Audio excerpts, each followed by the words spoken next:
On this episode, I'm going to be changing out my old school Deadbolt lock to the Securam EOS Wi-Fi Smart Lock. So stay tuned.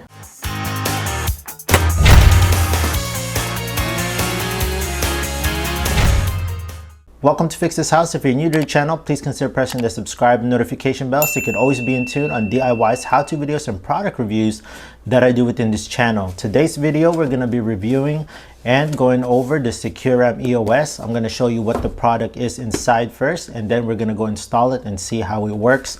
It's easy installation, stainless steel, deadbolt, weather resistant, and voice control. It's like this thing has a fingerprint on it. Like there's some 3M tape. I don't know what that's all about. It does have a diagram that we can follow. This template they provide right here is for brand new doors without any drilled holes on there. So I'm not going to be using this. I'm going to be using the existing hole that's already there. So this, it's a nice weight to it.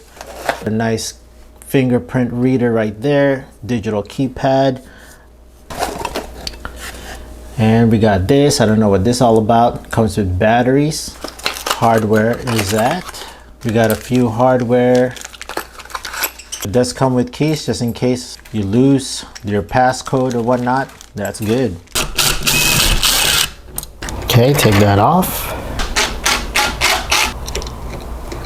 So the door latch is extendable. You can twist it and adjust it the way length you want. Make sure that the sign is staying on top on the upright position. Place it inside your door and just screw it in place. Now, the deadbolt code reader itself, this has to be placed on a vertical position and then inserted through the latch mechanism. Once it goes through, test it out, make sure that it works. It goes in and out. Take the 3M masking tape that they gave you, place it on top of the code reader so that it stays in place.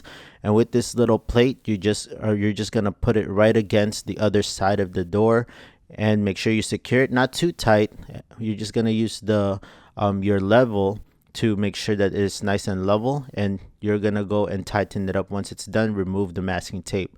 Now we're gonna insert the deadbolt mechanism. Make sure that my door's on the left side hinge, so make sure that on the mechanism it's placed on the left side. Now these are the door sensors. Since my hinges are on the left side, I'm gonna pull out the one on the bottom.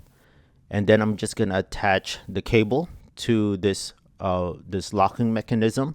Make sure this is on a vertical position, and then position this. Make sure you take a straight edge, or in this case I'm using my level, and I'm gonna place that flush with my door. Tighten it down all the way, and then we're gonna put on the sensor itself. This is a magnetic strip. It's a magnetic place that you just take out and stick it to where that sensor is, so that it'll sense.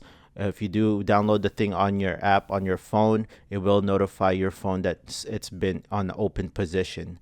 Okay, now test it once again, and then we're gonna go and download the app. Follow, everything's very intuitive. Follow what says on the app and it should go nice and planned for you. Okay, so just this will read your fingerprint, and you can also use the cipher lock as well for your code. If you just type in your special code and it will open. So once again, friends, thanks for tuning in. Very easy to install. Hope you liked the quick video, and I'll see you next time on the next product review.